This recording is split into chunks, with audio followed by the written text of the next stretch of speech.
Gracie. I'm Ashlyn. And I'm Katie. Okay. Help others and give something back. I guarantee you will discover that while public service improves the lives in the world around you, its greatest reward is the enrichment and the new meaning it will bring in your own life. This is a quote by Arnold Schwarzenegger. Look at that last name. That's quite a name. We chose this quote because we thought that it went well with what our service project was about. It showed us how beneficial service is to others as well as yourself, which, yeah. Huge impact. So we knew that we had to connect communication and our service in some way. So we decided to pick a point of communication and really focus on it while we did our service, see how it affected what we did and affected the people around us. Our focus was nonverbal communication. To go into more depth about that, despite what some people think, communication doesn't always come in the form of speaking to someone. You don't have to be texting, writing, or verbally speaking to one another in order to be communicating. There's a different form. The definition that I found for it is exactly the act of conveying information without the use of words. So pretty much what I was just saying. Nonverbal communication occurs through facial expressions, gestures, body language, tone of voice, and other physical indications of mood, attitude, approbation, and so forth, some of which may require knowledge of culture or subculture to understand. So if I make an angry face, I'm not actually saying that I'm angry, but people can tell that what I'm feeling, and that is communicating something. The last part of it, I think, is also important, culture or subculture, because there's also little body language things that we do every day that we don't realize changes from culture to culture. Like, for example, we do this to tell someone no, whereas in South America, if you do this, they'll have no idea what you're doing. You have to just move your finger.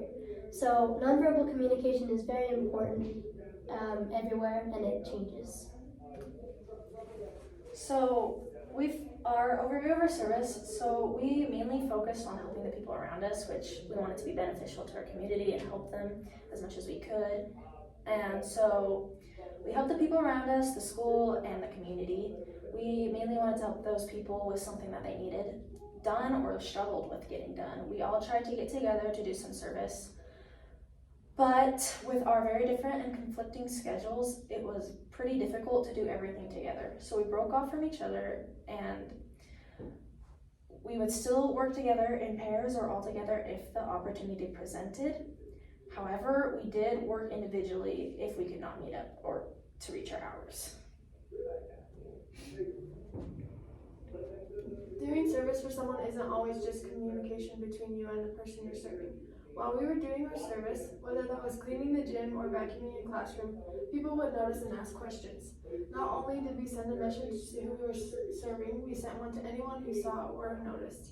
That goes to show that you really don't have any control whether you communicate or not. You are always communicating. Always, always, always. If you don't, even when you're purposely not saying anything, that is communicating that you do not want to communicate. You can't escape it. I know for us, when we were doing this, me and Gracie had one time we were washing windows for the janitor, and there was people coming into the school, and they were like, "What are you doing?" Like, they were so confused if we were in trouble or what was going on, but we just explained to them that we were just doing service for this class, and it was fun to see their reaction. Yeah. So in these pictures, we are helping our busy school staff do things that they have not been able to get done in a while, and they haven't done in a long time either, but they've been occupied by more important tasks, so they haven't been able to do these. So in the first picture right here is me and Ashlyn, and then the last one is all three of us. We're helping one of our staff secretaries do filing that she hasn't been able to get done in years. It was kind of cool to see like how grateful she was and actually how much there was that she hasn't been able to be done because she has been so busy. And then in the middle picture is me vacuuming our college proctor's classrooms for snow. They were pretty dirty. Mhm. She showed how much she appreciated it because she thanked us a lot and she smiled, and it was just really heartwarming to see how grateful she was. That was amazing. So how did our focus show up in this project?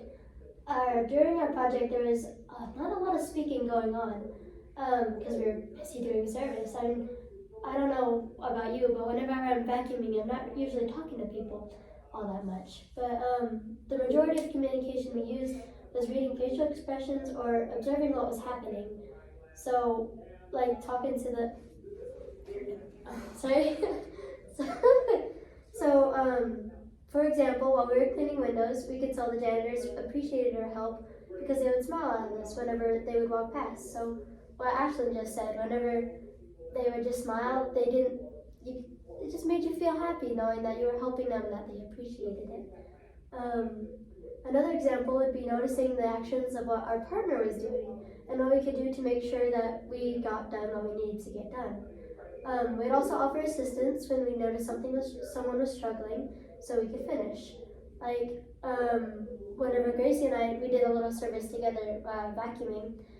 I don't recall, we didn't like sit down and talk about, oh well, this is what I'll do, this is what you'll do. We just I just realized that she needed help carrying around the vacuum, so I just went and picked it up and would carry it around for her. We didn't actually communicate that, but we did communicate that. We had to make sure that no one was doing the same thing or we would never get our service done. In order to do this, we had to be observant and use communication skills to figure out what was needed to be done.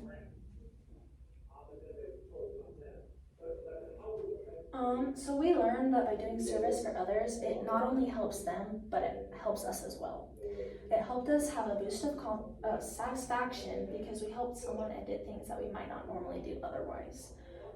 It connected us to the community by improving our relationships, making the community a better place or easier for those who are in charge, by making it cleaner, funner, or just getting things set up.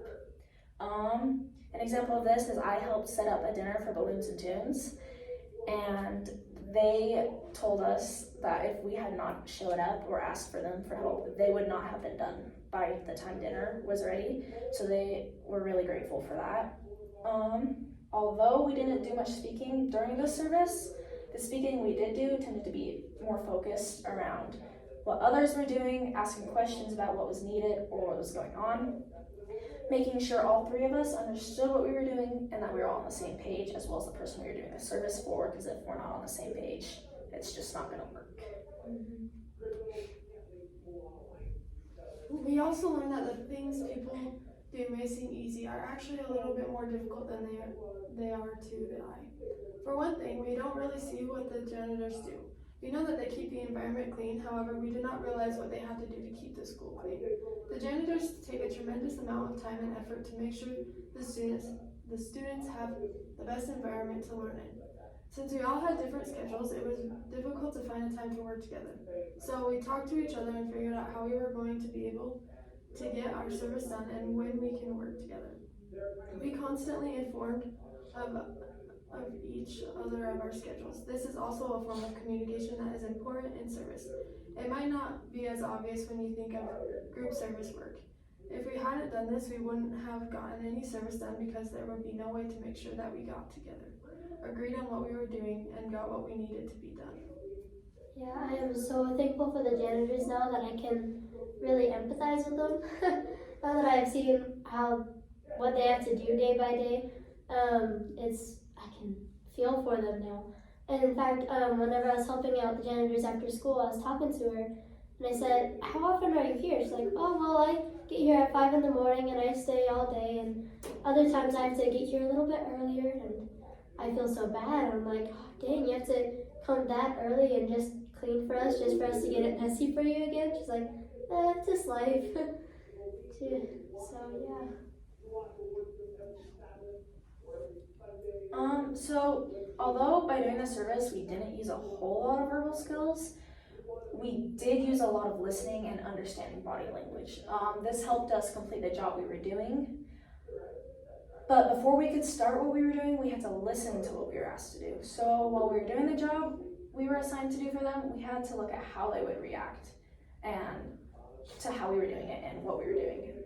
So if they made a weird kind of twisted face, we could tell that we were doing something wrong. So we asked them how we should do it, what we can change to do it, what we were doing wrong. And then although our actual service, like I said earlier, there wasn't a lot of speaking, you had to be able to hear what they were saying and actually understand and what they wanted you to do.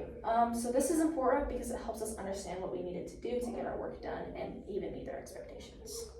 Learning how to notice body language, but also learning how to listen is very big on communication. Something I'm glad I learned with the service project. Some difficulties our group faced. We actually had a lot of challenges during this project, mostly with scheduling. One thing that was particularly difficult was highlighted throughout the presentation was our distinct schedules. While Gracie and Ashlyn had basketball every day, I would work. It was pretty difficult, it was grueling to find an appropriate time where we could all work together. The schedule problem was not fixed after basketball season ended though, because Gracie has softball that she has to go to every day after school, and Ashlyn has her own job, and so we had to work around everyone's schedules to get the hours we needed. What we came up with though is to work during school when we didn't have classes or whenever we could, which actually worked out because then we were able to help the janitors more and we were able to help them while they were working themselves. So it wasn't like they were all just doing it at the end. They could do it throughout the day when we were helping them. Yeah, exactly. So overall, cleaning the community, by cleaning it, we learned to have responsibility, to clean to the standards that were expected of us, listen to what people are saying, and earn their trust and respect of those around you, as well as many, many more things. The things we learned about communication were invaluable to our character development. Sometimes it was hard to be able to know what the people wanted you to do, so you had to express what you were thinking, and what you weren't understanding, what you were struggling with. Another thing that was difficult was communicating to the other group members about what we should do, where we should start, or what we needed help with. We had to be able to be patient with others, as well as use both verbal and be able to read the expressions and body language and all the other nonverbal communications others used, as well as ourselves, to be able to understand what others are wanting, asking, and need help with. By doing the service, it was really helpful for those that we were doing it for, and ourselves as well. We learned that there are various ways to use communication without actually speaking. Doing service is an important part of developing our character and communication skills. When you perform a service for someone, not only do you have to practice listening to the person on how to do it or what they want done, but also reading body language and talking to each other to come up with a solution. We gain the ability to look at and see nonverbal cues from the people we were around and how to effectively respond to those cues. It was a really fun service project overall. Learned a lot. I'm so glad that we were able to find a focus that we could connect to our service project, and because it really helped me understand what it was more. It helps me pay attention to communication. I never realized how important it was until I put it into my real life. I think my favorite part about it was, seeing how happy we made people, seeing how much we could help the janitors or our teachers. It was just a highlight. I agree. It was nice to be able to see how much the community actually does, it needs help with and cleans to just keep our town and our school to the standards that we see every day.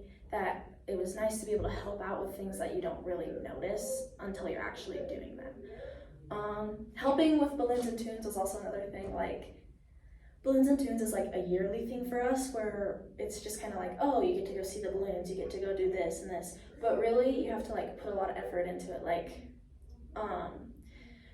Helping with the dinner, we had to help blow up balloons, we had to organize the whole room. It took me 2 hours to help them, so with an additional person, without me, it probably would have been even longer for them and harder. So that was one thing that was nice to see, is that how much